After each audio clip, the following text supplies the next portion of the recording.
Morning, church. Good to see all of you here on a beautiful morning, and we appreciate those of you who are joining us via live stream. We're glad to have you with us, and we pray that live stream will stay on today. And if it doesn't, I want to remind you that at noon, this service is being recorded and it will be made available.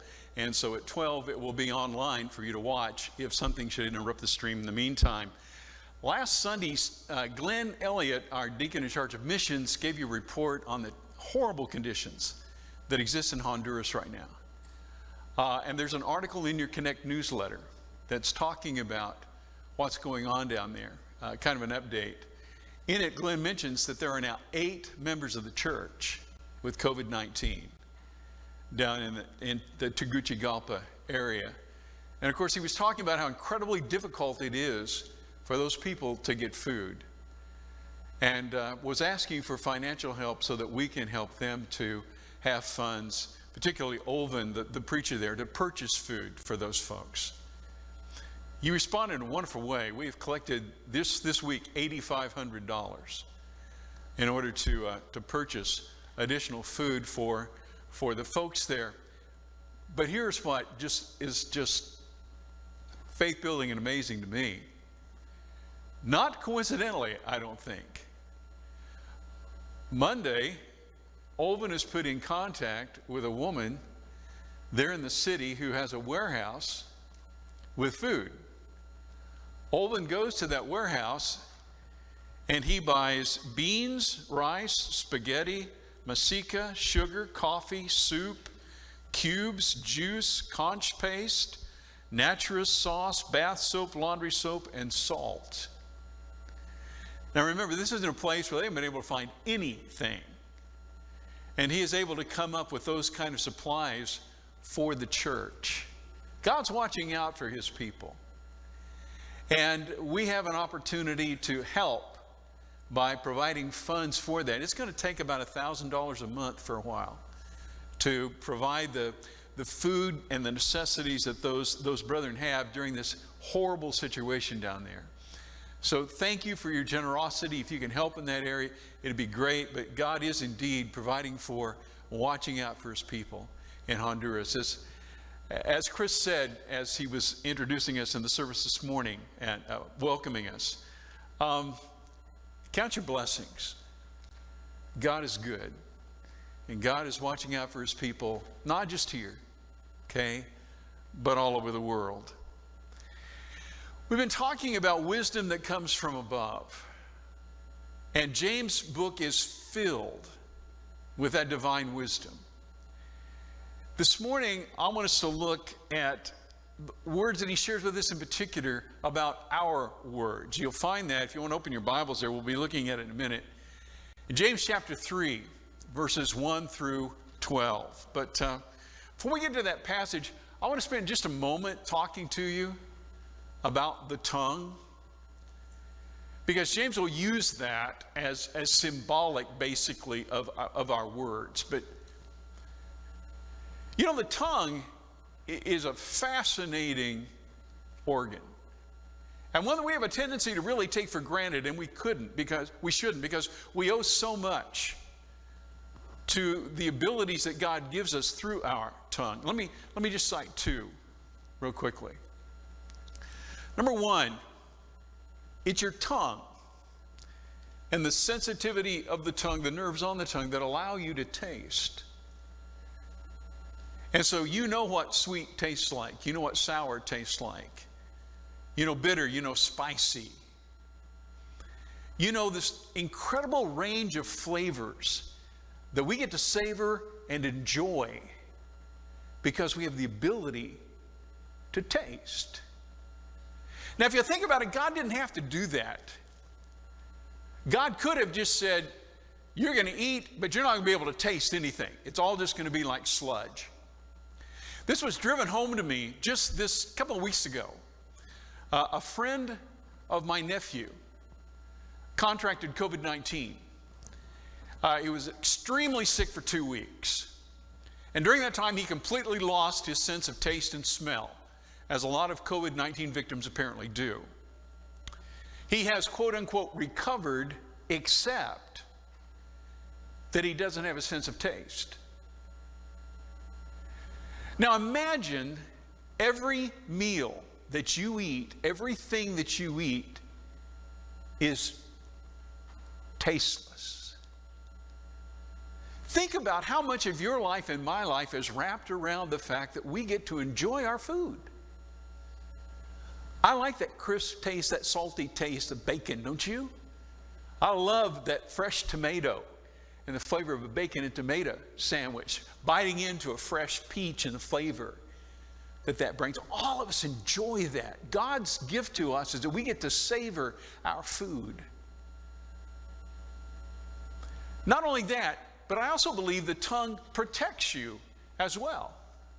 Think about it. Have you ever tasted something and you went, that doesn't taste right? It tastes old, it tastes spoiled. You may just say it tastes funny, it tastes like it's got a chemical whang to it of some kind. And what do you do when that happens? You spit it out, don't you? Now, what has God done? He has given you an early warning system. That's what He's done. He's given you the ability to taste the food that you're eating, and you can tell if that food tastes right or not. And there's no question that there are millions and millions of people every year who avoid being sickened by salmonella or botulism or poisoned by some chemical because they go, that didn't taste right. And so the sense of taste is an amazing blessing. Not only because it allows us to savor our food, but also it protects us. But on top of that, and here's where I want to put the emphasis this morning. The ability that God gives us to make sounds. Because you see, our words in reality, what are they? They're just sounds, aren't they? Sounds that we have given meaning to, that thus we call words and sentences and so on, but really they're just sounds. But where would we be if we couldn't make those sounds? And our tongue plays an incredibly important role in getting that done. I want you to try something with me for a second. I want you to say the letter T. Just do that. Say T. Okay, now, where was your tongue when you said T? It was at the roof of your mouth, wasn't it? Pushing against your upper plate. That's where it was. Now, say O. O. Where's your tongue? Down low, isn't it? And the air is moving over your tongue, out of your mouth, and you're forming that O sound. And so when you say out, and you make that sound out, your tongue is moving from the bottom of your mouth to the top of your mouth, isn't it? In order for you to form that word, and you couldn't do it without your tongue. You cut out a person's tongue, and what have you done? You have rendered them mute. They cannot communicate. You've got to have the tongue to do it. That tongue is critical, brothers and sisters, because your tongue allows you to make sounds that we call words, and those words are what let you and me know about this world. And in particular, I think, about what's going on in your mind and in your heart. Because I've got all these thoughts flowing through my head right now that I want to share with you, and the only way that I can do that is with words. And so this tongue better work right in order for me to share what I'm thinking so that you can consider that as well. Now, with that in mind, let's read James 3, 1 through 12, and listen to James' wisdom here about the tongue. Not many of you should become teachers, my brothers, for you know that we who teach will be judged with greater strictness. For we all stumble in many ways. And if anyone does not stumble in what he says, he is a perfect man, able also to bridle his whole body. If we put bits into the mouths of horses so that they obey us, we guide their whole bodies as well. Look at the ships also. Though they are so large and are driven by strong winds, they are guided by a very small rudder, wherever the will of the pilot directs. So also the tongue is a small member, yet it boasts of great things. How great a forest is set afire, is set ablaze by such a small fire. And the tongue is a fire, a world of unrighteousness. The tongue is set among our members, staining the whole body, setting on fire the entire course of life, and set on fire by hell. For every kind of beast and bird, of reptile and sea creature can be tamed and has been tamed by mankind. But no human being can tame the tongue.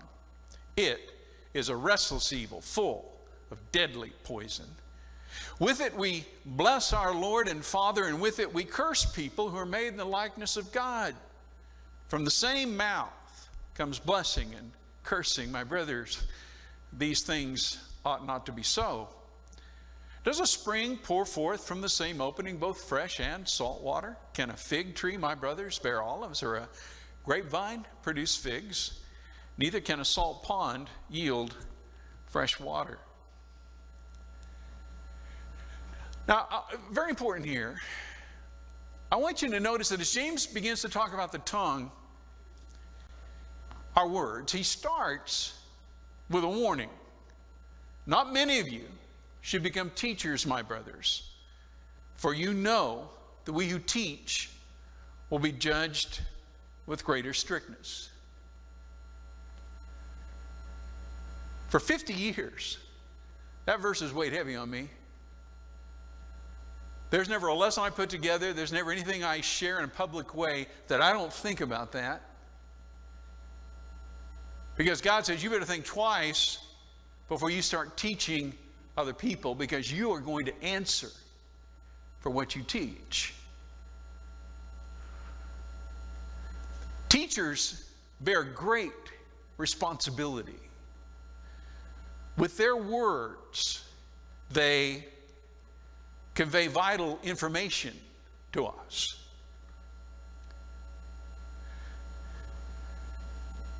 I will always be indebted to Sister West and Sister Fitzmaurice, who when I was 5, 6, 7, 8 years old, taught me in Bible class and taught me Bible stories and helped with Vacation Bible School. I still remember the names of most of my teachers through school, from Mrs. Brace to Mrs. Savage to Mr. Telfer and Mrs. Patterson. They shaped my life. They taught me vital information.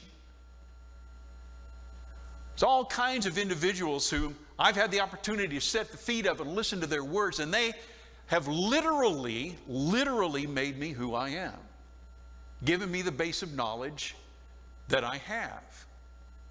Greatly indebted to them, and you're the same way.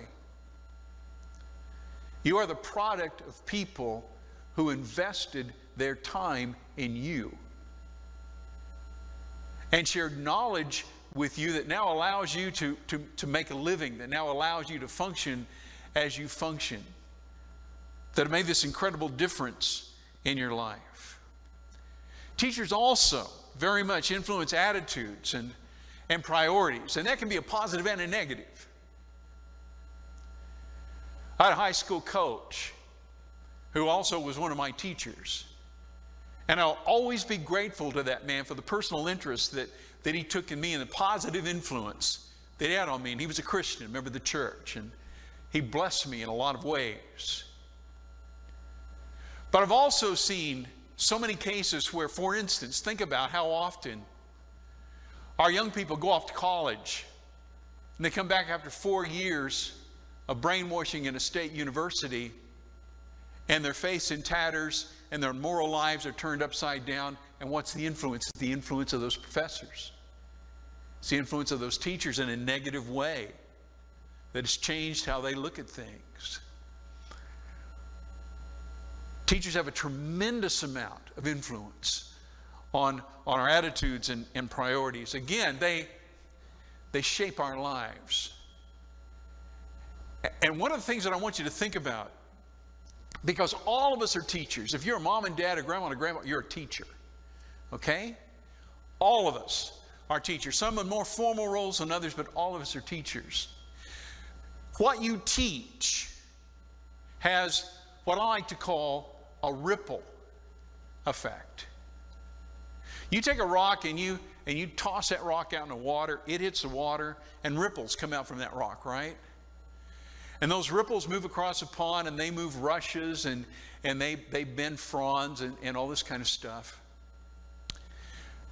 But you tossing that one rock causes all kinds of motion that otherwise would never have taken place. And what you teach does exactly the same thing. I think we need to understand how our words ripple out and the effects that our words have, and oftentimes we don't even know it. We're not even aware of it, but it's happening and it's real. A couple months ago, I got an email from a preacher. I have never met this man in my life. I do not know who he is. He preaches for a congregation in a town in Germany. And he sent me an email and he said, Brother Rouse, I want to thank you for a series you did on prayer. I've been using that series here, teaching my people here, and they're really benefiting from that series on prayer. And I just want to thank you for doing that. I did that 20 years ago at Sunset. And they recorded it, and the Sunset International Bible Institute has a library of videos, and they made that library of videos available. And this man in Germany was watching those videos. I had no clue. I had no clue 20 years ago when I was putting that together. I was going to be teaching some German people 20 years later. You understand what I'm saying? Words ripple in a positive and in a negative way. And we need to understand how those words affect and shape lives and change things. Remember Jesus' warning to the scribes and Pharisees, Matthew 23, verses 14 and 15, how he just tears into them. And he warns them, listen, you are making these people you teach more a child, his words are strong, more a child of hell than you are. Your words can have a negative effect on people, a very negative effect on them, depending on what you share with them and what you teach them. And Jesus is warning them and rebuking them and saying, you better be aware of what you're doing, because you're moving heaven and earth to make a proselyte, and then you're turning around and basically spiritually, because of the poison that you're feeding these people, you're destroying them. And so I think it's important, teachers, that you understand that your words are incredibly important. And I don't care if you're teaching in school or teaching in Bible class or teaching at a university or teaching somebody how to weld or teaching whatever you're teaching. Okay?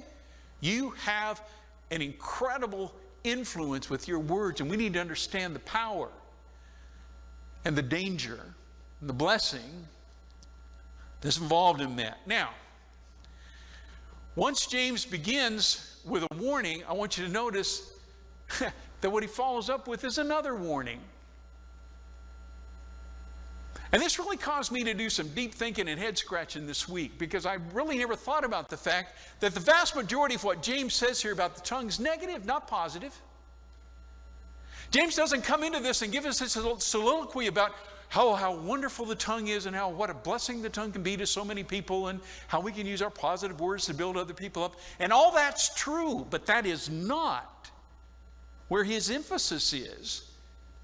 And I think we better hear, because I really believe it's important, what he goes on to say as he warns us about the tongue. Listen to him. The tongue is a restless evil, full of what? Deadly poison. 3:8. Back to 3:6. Your tongue is set on fire by what? Not heaven, Your tongue can be set on fire by hell. Is there a danger in your words? Do you need to be very, very careful about the words you use? Absolutely.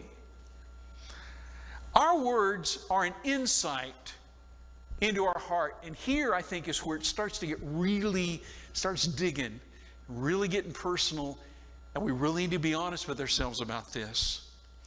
Matthew 15, verse 8. What comes out of the mouth proceeds from where? The heart. And this, what? Defiles a person. Have you ever defiled yourself with your mouth? I have. You ever said stuff you're ashamed of?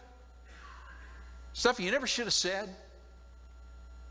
You act in anger and you pop off? Or you hurt and you blurt something you shouldn't have blurted? Huh? The words that come out of our mouths defile us. But where do those words come from? They come from inside us. Now listen to James. This is important. Our words reveal the potential ugliness that exists within all of us. We wrestle with our sarx. That's Paul's word, flesh, that he uses in Romans and other places. We wrestle with the fact that we're fleshy. And the NIV will go ahead and translate that word sarx, sinful nature. And I think that's a pretty good translation. I'd quibble with it once in a while, but overall I think it's just pretty much right. Why do our words defile us? Is it because we're so inherently good and right and holy? No. It's because there's a sinful nature in us. There's a darkness in us. And James says, you better recognize that. You better respect it and understand it and control it, because it's very real. I mean, think about it. How many times you got angry and thank God you stopped and thought before you spoke? Because you had stuff in your heart fixing to come out of your mouth that you didn't need to say. And you stopped and you didn't say it. But it was there. It just didn't come out. Okay? That's what he's talking about. That's what can defile all of us. That's what sets fires, brethren. That's what is a restless evil full of deadly poison. That's what we have to recognize and deal with, because it's an ongoing challenge to all of us. I was trying to think of an analogy, and here's the best one I could come up with, and I want you to think about this with me. Our tongue, in many ways, I believe, is like a loaded gun. Now, let me explain. When my dad was a kid, he and his brother were out. They were hunting rabbits in the snow in the wintertime. Had a .22 rifle, and they were shooting .22 shorts. Now, if you're familiar at all with .22s, .22 short is about as low a powdered round as you can buy in a rimfire. Okay? There are literally now CO2 pellet guns and air guns that will shoot faster than a .22 short. Dad and his brother, and they were out hunting rabbits, .22 shorts. They came in, and a few hours later, a neighbor came by. And he knocked on the door, and he asked, were any of you out hunting earlier? Well, yeah, Everett was out hunting. His son had been walking down the road. The farmer's son had been walking down the road. Dad said it had to have been a quarter of a mile away. Dad said, we never saw him. We did not know he was there. And a bullet hit him right here on the bridge of his nose. And it hit just enough to barely penetrate the skin. That's all. Okay? Didn't really hurt him that much at all. But if it had been a fraction of an inch to the right or left, it would have taken out his eye. And my dad loved to hunt. I'll guarantee you my dad was paranoid. And he passed that paranoia on to me about a rifle. I'd hunted a lot of deer, antelope, prairie dogs. I hunted, rabbits. Never had a shell in the chamber until I was ready to shoot the gun. Had the magazine loaded, never a shell in the chamber. Always had the safety on. Never stuck my finger around the trigger until I was ready to pull the trigger. Never. And I guarantee you, when I carried that gun was pointed up or that gun was pointed to the side. It was never pointed like this, ever.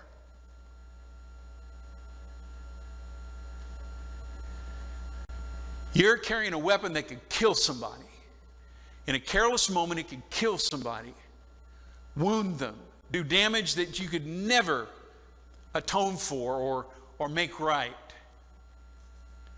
Now, you're walking around with a loaded gun. This. And you can fire this thing off, and there's a world of damage that you can do real quickly.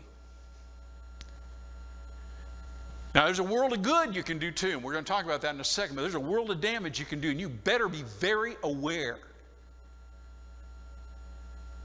And so, I want to urge you, when you walk around, I want you to think in terms of your tongue, the chamber's empty. Okay? The safety's on.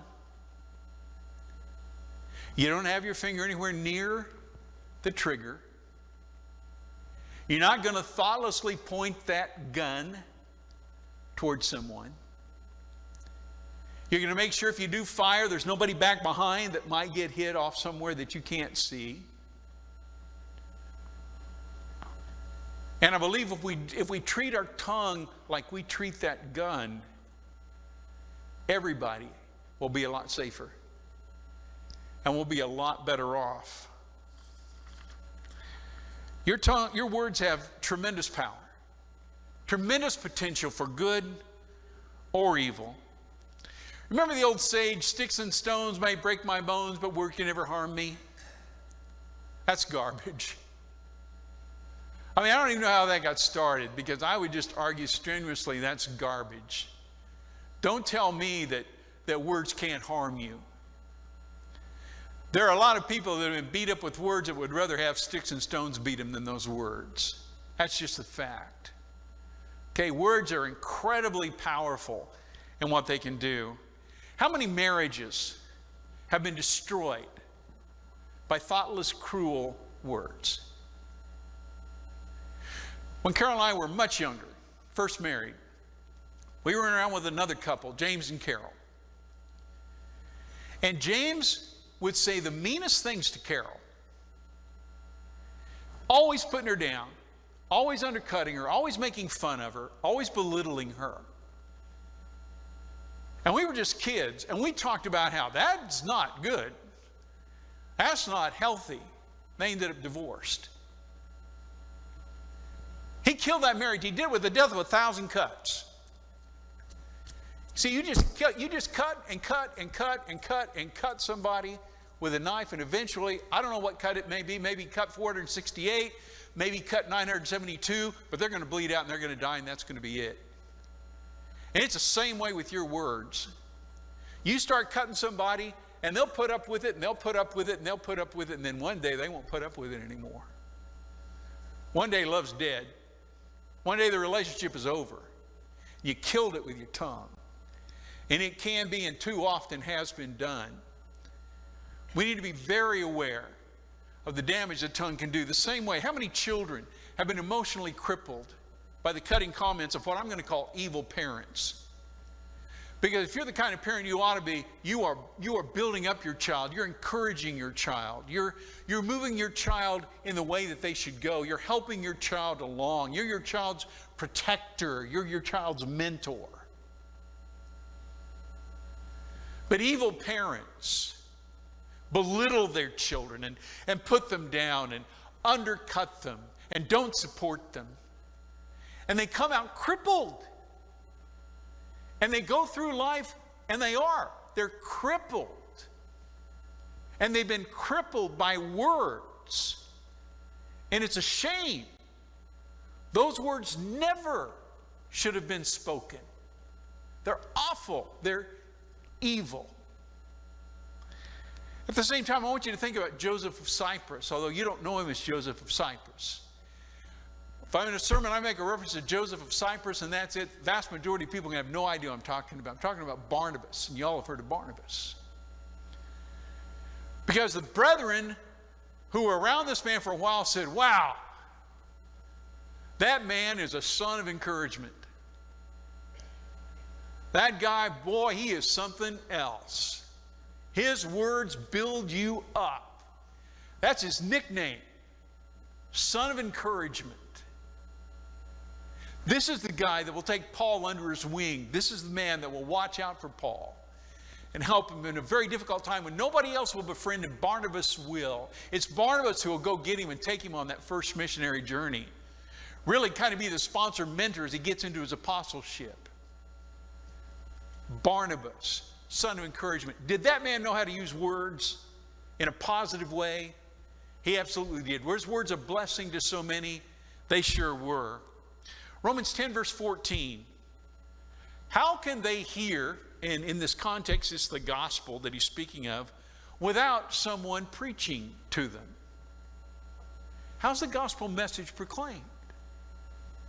Words.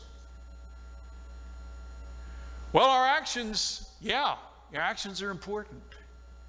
But your words are critical. Can your words add to or take away from the message? The Pharisees. Does Jesus say the Pharisees are teaching a lot of truth? He did. He acknowledged that they were teaching a lot of truth. They were also really messing it up with their words. It's important that we pay attention to the power of our words and understand the positive good that our words can do, because it's immense, the good that your words can and should do. But as James says, we need to be very aware of the danger that those words represent. Let me summarize. Your tongue is a window into your heart. That's sobering. When I open my mouth, what comes out is a reflection of what's in here. And if what comes out is foul, if what comes out is mean, if what comes out is dirty, if what comes out is bitter, there's only one reason why that came out. And that's because of what's in here. Check your words. Check your words. It's a window into what's in your heart. Your tongue is a blessing. As we talked about, it's a blessing in a physical way, and that allows us to enjoy the food and protects us.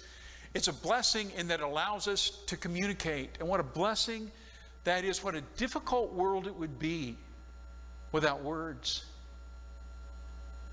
Think of all that words mean and all that words, how they touch us and affect us every day of our lives, how important they are. Your tongue is also very much a challenge. How are you going to use it? Are you going to use it wisely or unwisely? Is it going to be a blessing or a curse? Is it going to be salt water or seawater? Did you hear it? Or fresh water? Every day, you have to answer and I have to answer the challenge of how you're going to use your tongue, the words that you're going to speak. And I go back to James' words in James 3 verse 2. For we all stumble in many ways, and we do. And if a man does not stumble in what he says, he is a perfect or a complete man, able also to bridle his whole body. In other words, if you can ever get your tongue under control, everything else is pretty much going to be under control. Here's the thing, it's never going to happen. Because we're not perfect. And because we struggle with that darkness within. Let's be wise enough to recognize that. Wise enough to corral that. Wise enough to walk around with this gun unloaded, conscious of the importance of keeping the safety on. We talked about the 30-second rule a while back when we talked about being slow to speak. The fact that before you say something, if you're a little bit upset or a little bit angry, give it 30 seconds. That may seem like forever. It ain't. And it may save you all kinds of pain or somebody else's pain, because you stop and you think about what you're going to say for 30 seconds and you go, you know what, I shouldn't say that. And so you don't.